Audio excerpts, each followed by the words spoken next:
Ligne droite. Le grand réveil. Le budget fait débat alors que le projet de loi de finances prévoit une baisse de près de 500 millions d'euros du budget du ministère de la Justice. Le garde des Sceaux menace même de quitter son poste au gouvernement si ce budget est confirmé. Bonjour Charles Aloncle. Bonjour, merci de votre invitation. Avec plaisir. Vous êtes député de la 9e circonscription de l'Hérault, porte-parole du groupe à droite de l'UDR, d'Éric Ciotti, à l'Assemblée nationale. On commence avec cette annonce du ministre de la Justice. Vous la comprenez, cette menace de démissionner ? J'ai l'impression que c'est simplement un coup politique pour exister face à un ministre de l'Intérieur qui fait beaucoup plus l'actualité gouvernementale que Didier Migaud. Il semblait dire qu'il avait obtenu des garanties de la part du Premier ministre. Donc en fait, j'ai quand même l'impression que tout ça est purement politique. Je m'interroge d'ailleurs sur la cacophonie qui pèse aujourd'hui sur le gouvernement. Alors, le RN, par la voix de Jean-Philippe Tanguy, s'est exprimé au sujet de ce texte de loi, jugé inacceptable. Il n'est pas question de voter pour un budget qui ne vient pas de notre parti politique. Le groupe n'exclut donc pas de voter une motion de censure, y compris issue du nouveau Front populaire, si le gouvernement persévère à vouloir appliquer des réformes technocrates, dit-il. Et Éric Ciotti s'est aligné, lui aussi. Il l'a même annoncé avant, il me semble. Il dénonce même un budget socialiste. Charles Aloncle, ça veut dire quoi ? Un budget socialiste, c'est quand, alors que vous expliquez aux Français que la majorité de l'effort pèsera sur la dépense publique, en fait, c'est tout l'inverse. Et c'est ce qu'on a appris la semaine dernière. Le Premier ministre nous avait dit que 70% de l'effort porterait sur la baisse des dépenses publiques, et on a vu que c'était parfaitement l'inverse. Dans le document transmis au Conseil des finances publiques, et on voit aujourd'hui que l'effort pèsera sur les ménages, qui pèsera sur les retraités, qui pèsera sur les entreprises, avec près de 1 point de hausse des prélèvements obligatoires. C'est ça un budget socialiste. Et vous envisagez donc de voter une motion de censure ? En l'état, vu les dernières révélations qui ont été faites, vu l'insincérité qui frappe aussi ce budget, vu la hausse des prélèvements obligatoires, alors que la France est quand même le champion d'Europe du monde de la pression fiscale, honnêtement, se dire qu'il a fallu attendre un Premier ministre de droite pour avoir un tel budget socialiste présenté, ça n'inspire absolument pas confiance. Est-ce qu'on peut réellement faire mieux ? Le Rassemblement national va proposer un nouveau projet de finances, un nouveau budget 2025 en tout cas. Est-ce que vous allez participer ? Est-ce que vous allez contribuer à cette préparation ? Le Rassemblement national est un groupe allié avec lequel on a beaucoup d'échanges, on travaille beaucoup, donc on participera probablement. On n'a pas encore eu cette discussion avec Éric Ciotti, mais on sera très certainement associés. On a beaucoup d'idées qu'on a déjà présentées depuis des mois. Tout ça n'est pas nouveau. Michel Barnier faisait partie de la même famille politique que nous et lui aussi poussait exactement pour les mêmes mesures, les mêmes réformes courageuses, notamment de débureaucratisation pour lesquelles on plaide. Donc nos mesures sont pour la plupart quand même plutôt connues, étaient approuvées par Michel Barnier, étaient approuvées par une partie aussi des ministres du gouvernement. Donc déjà la priorité pour nous est sur la réforme de l'État, la nécessaire réforme de l'État, et de ne pas faire peser l'irresponsabilité du gouvernement sur les Français. On a l'impression que Michel Barnier subit un peu ce budget. Alors, il expliquait même, quand il a rendu sa copie, il y a quelques jours dans la presse, que son budget était plus que perfectible. Mais je trouve ça quand même particulièrement étonnant, alors qu'en plus, on a attendu beaucoup de temps pour sa déclaration de politique générale. Oui. Il faudrait voir, mais je pense que dans l'histoire de la Ve République, entre le moment où il a été nommé Premier ministre et sa déclaration, il y a eu énormément de temps. Donc en fait, on voit qu'il n'est pas à l'aise avec le budget qu'il présente, on voit que sa copie n'est pas totalement finalisée, que ses ministres sont en train de lui tirer dans les pattes. Donc tout ça fait quand même preuve d'un amateurisme plus qu'inquiétant. Alors, il y a beaucoup de choses qui sont incomprises. On en parlait beaucoup hier dans notre matinale, notamment la suppression de 4000 postes dans l'éducation nationale. Il y a une coupe budgétaire colossale dans ce domaine-là, dans l'éducation nationale, alors qu'il s'agit, en tout cas pour la ministre de l'Éducation nationale, toujours de la priorité de ce gouvernement et du premier budget de ce gouvernement également. C'est difficile à comprendre. Vous comprenez cette décision ? Non, on ne le comprend pas. On ne comprend pas pourquoi certains ministères, notamment le ministère de l'Intérieur, sont aussi frappés par une baisse du budget, alors que derrière, il y a des symboles, même plus que des symboles qui sont très forts. L'augmentation du budget pour l'AME de plus de 100 millions d'euros. Alors qu'on a un ministre de l'Intérieur qui nous explique que l'AME, il faudrait quand même réduire son périmètre. On a l'impression que c'est une provocation dans un pays où on a 8 millions de Français qui vivent dans un désert médical. On a près de 35% de Français qui ont reconnu qu'ils ne s'étaient pas soignés parce que pour des raisons de coût. Donc voilà, il y a beaucoup de symboles. Cette pression fiscale accrue sur les entreprises, sur les retraités, sur les ménages.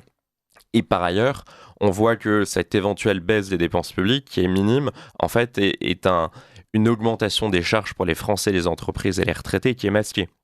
Dans les annonces de Michel Barnier, on a donc le gel de l'indexation des retraites sur l'inflation. On a la taxe sur l'apprentissage, l'aide sur l'apprentissage qui est sucrée en partie. On a des allègements de charges, notamment sur les bas salaires, qui seraient également sucrés. Tout ça est passé pour des baisses de dépenses publiques, alors que c'est plus de charges pour les entreprises et les ménages.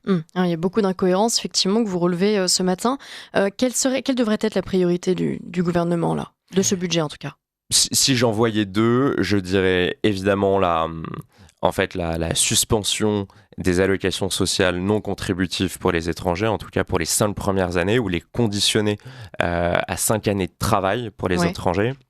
Ça rapporterait en fonction des estimations entre 7 et 20 milliards, en fonction des types de cotisations sociales aussi qu'on prévoirait. La débureaucratisation, évidemment, qui est extrêmement importante, avec beaucoup d'idées d'ailleurs qu'on porte depuis quand même des années. Donc sur la débureaucratisation, on a la simplification du code du travail, supprimer une bonne partie d'agences de l'État, certaines ne servant strictement à rien. Je pense à l'ARCOM, je pense à certaines ARS, au CESE par exemple, à l'OFB. Et tout ça, on voit que ça pourrait rapporter des dizaines de milliards, jusqu'à 80 milliards.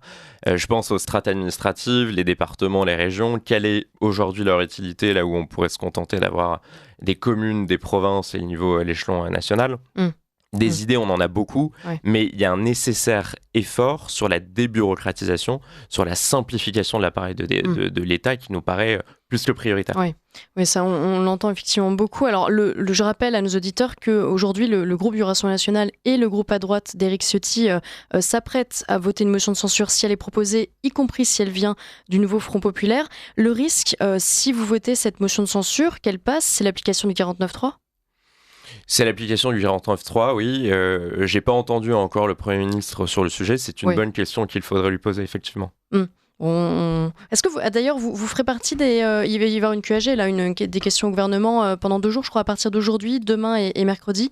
Vous allez participer à cette... Vous avez posé une question au gouvernement ? Alors nous, le groupe UDR, on a cette chance de pouvoir disposer de 2 questions au gouvernement par semaine. Excellent. Donc par rapport à la taille de notre groupe, ça nous permet d'avoir une bonne visibilité. Donc effectivement, on a déjà interpellé le gouvernement la semaine dernière sur la sincérité du budget. Probablement qu'on posera une nouvelle question cette semaine sur le sujet. Charles Lalonde, est-ce que vous vous préparez, comme le Rassemblement national, à une dissolution, comme le RN qui a lancé sa campagne permanente pour anticiper cette possibilité d'ici juin ou juillet 2025 ? On voit à quel point le gouvernement de Michel Barnier est une sorte de composition plus que bancale. On voit aussi que la direction qu'il est en train d'indiquer est une direction qui est quand même très inquiétante. Le budget en est d'ailleurs une première illustration, sur lequel d'ailleurs on ne l'attendait pas. On pensait que Michel Barnier ferait preuve de beaucoup plus de courage et de responsabilité sur ce premier exercice gouvernemental, et en fait, il n'en est rien. Donc je pense, malgré tout, même si en tant que député, c'est jamais très confortable de vivre avec cette épée de Damoclès et se dire qu'il y aura une campagne dans 1 an, et je pense que malgré tout, il faut s'y préparer. Je pense que c'est aussi une pression, une vigilance dont il faut faire preuve à l'égard du gouvernement pour qu'ils corrigent leur copie. On a vu que sur certains sujets, ça pouvait porter ses fruits. Donc il faut montrer aussi au gouvernement qu'on est vigilant. Il y a eu beaucoup d'enthousiasme après la nomination de Bruno Retailleau au ministère de l'Intérieur. À droite, le RN a même estimé qu'il n'était apte à prendre sa carte au Rassemblement national. Aujourd'hui, on a l'impression que cet enthousiasme s'est un peu amoindri à cause justement des moyens qu'il n'aurait pas pour appliquer sa politique. On sent en tout cas que, vu justement la présentation de ce budget, que finalement rien ne sera fait pour que Bruno Retailleau puisse appliquer sa politique sécuritaire, liée à l'immigration également. Vous êtes dans quel état d'esprit lorsque vous l'entendez ? Ça donne tout à fait cette impression. On a un Bruno Retailleau qui joue sa partition. Peut-être d'ailleurs que ça a été convenu avec Michel Barnier, mais on a derrière beaucoup de symboles politiques, notamment de la part du garde des Sceaux, alors que le ministère de la Justice, on sait à quel point il est important dans le respect de la chaîne pénale. On voit que le ministre de la Justice a des propos parfaitement inverses de ceux de Bruno Retailleau. Le président de la République et Michel Barnier, de la même façon. Sur le sujet de l'immigration, Bruno Retailleau nous explique que l'immigration n'est pas une chance. Le président de la République et le Premier ministre s'en mêlent pour contredire le ministre de l'Intérieur. On le voit sur l'AME. Bruno Retailleau nous explique que l'AME, en fait, il faudrait faire preuve de davantage de responsabilité, réduire le périmètre. Et en fait, on a tout l'inverse qui est en train de se produire dans le budget, avec une augmentation de plus de 100 millions d'euros. Donc en fait, tout ça semble montrer à nouveau qu'on est dans le cœur de l'ADN du macronisme, une forme d'en même temps qui conduit tout simplement à une impuissance. Et on en a marre depuis plus de 7 ans de vivre cet éternel casting, cet éternel épisode politique où en fait ce ne sont que des mots et les actes tardent à venir. Et en même temps, une nouvelle loi immigration devrait être proposée en 2025, c'est une bonne nouvelle ? Alors, à voir, parce que nous, ça fait longtemps qu'on arrête de juger uniquement sur les propos. Il faudra voir sur les actes, il faudra voir le contenu de cette loi immigration. C'est forcément une bonne nouvelle, parce que vu la censure qui avait frappé la précédente loi, il y a beaucoup de sujets à remettre aujourd'hui dans une réforme, en tout cas, est nécessaire. Après, voilà, il faudra voir ce qu'elle inclut. Il faudra voir aussi l'action du Conseil constitutionnel. Moi, je pense qu'il faut une bonne fois pour toutes un référendum pour que les Français se prononcent de façon souveraine. D'ailleurs, je crois que Bruno Retailleau est favorable à un référendum sur l'immigration. Oui, absolument. Mais de toute façon, Bruno Retailleau adopte à peu près les pans de notre programme, adopte les propos qu'on tient depuis des mois. Mais après, j'ai quand même vraiment l'impression qu'il sera empêché et donc début d'année prochaine on aura un peu plus de clarification sur l'état de cette loi immigration. Oui, justement sur la loi immigration et sur l'immigration en général, à un moment donné on disait beaucoup oui mais l'Europe nous empêchera, la CEDH nous empêchera et finalement aujourd'hui on voit des États européens qui soulèvent, c'est peut-être un peu gros quand même, mais en tout cas qui imposent à l'Union européenne certaines lois. On pense à la Pologne avec le droit d'asile, à l'Allemagne avec la double frontière. Ça aussi, ça ouvre des perspectives pour la France. Bien sûr, on a beaucoup de voisins européens, y compris avec des gouvernements socialistes qui mettent en place des réformes de bon sens, loin d'ailleurs des injonctions de l'Union européenne avec des symboles qui fonctionnent. Donc, et Bruno Retailleau dispose d'une palette notamment réglementaire qui lui permet d'agir maintenant sans même passer par la voie législative, il l'a dit, il le sait. Donc nous, on le jugera là-dessus. Il y a une question de volontarisme politique. Je trouve que c'est trop facile de se défausser systématiquement sur l'Union européenne, voilà, et à un moment donné, quand vous êtes aux affaires, vous pouvez passer un certain nombre de directives auprès des préfets, vous pouvez agir sur beaucoup de leviers. Donc on attend ça de la part du ministre de l'Intérieur, on attend des actes, on ne le jugera que là-dessus, et il sait qu'il pourra compter sur nous aussi sur la voie législative.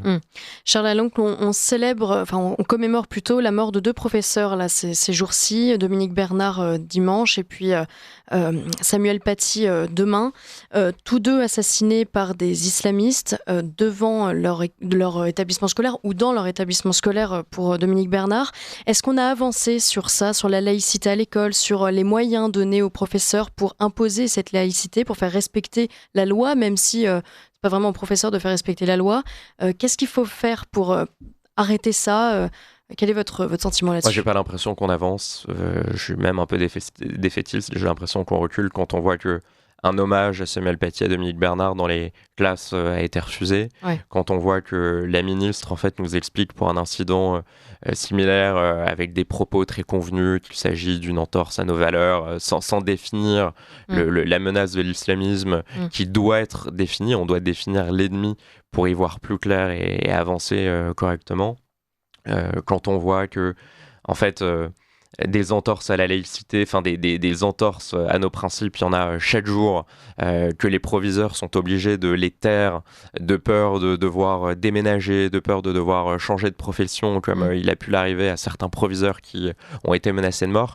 Quand on voit aussi l'absence de discours politique fort au sommet de l'État et de la part de ministres, tout ça, moi, m'inquiète énormément. Mais comment vous l'expliquez ça ? Parce qu'en même temps, le sujet de l'immigration, la laïcité, de l'entrisme islamique, on en parle. C'est devenu quand même un sujet de société. On en parle beaucoup plus facilement aujourd'hui, depuis assez peu de temps, en fait, depuis 5 ans minimum. Et en même temps, on a effectivement un discours qui va complètement à rebours du sentiment des Français, de ce dont on parle au Café du Commerce. Pourquoi cette obstination de la part d'un gouvernement et d'une opposition radicale de gauche ? Pourquoi ça perdure tout ça ? Alors que le réel frappe, quoi. C'est la stratégie Terra Nova qui s'est concrétisée dans la voie portée par un Jean-Luc Mélenchon aujourd'hui de façon largement décomplexée, de changer de corps électoral à gauche parce que démographiquement, électoralement, ça rapportera bien plus dans les urnes. C'est une stratégie qui, on le voit, est en train de contaminer une partie du bloc central, d'un Gabriel Attal qui avait fait de la lutte contre l'abaya une priorité et qui aujourd'hui nous explique que la loi immigration, c'est le cadet de ses soucis et que la France n'en a pas besoin. Et donc je pense qu'en fait, cette stratégie électorale qui repose sur une démographie implacable que Jean-Luc Mélenchon théorise publiquement, officiellement dans la rue, va progressivement contaminer notamment le bloc central. Et c'est pour ça qu'on a une forme d'impuissance à la tête de l'État. Jean-Luc Mélenchon, vous jugez qu'il est dangereux ? Il est profondément dangereux. Il n'y a pas que lui, il y a aussi tous ces affidés de la France insoumise. Moi, j'ai essayé de me battre, notamment à la suite de l'attentat de la synagogue de la Grande Motte qui a frappé ma circonscription, pour qu'un certain nombre de propos que peuvent tenir ces élus insoumis parfaitement irresponsables soient pénalement tombent sous le coup de la loi. Ça a été le sens d'une proposition de loi que j'ai déposée à l'Assemblée. Jean-Luc Mélenchon est une menace pour notre démocratie, est une menace pour la France, tout simplement.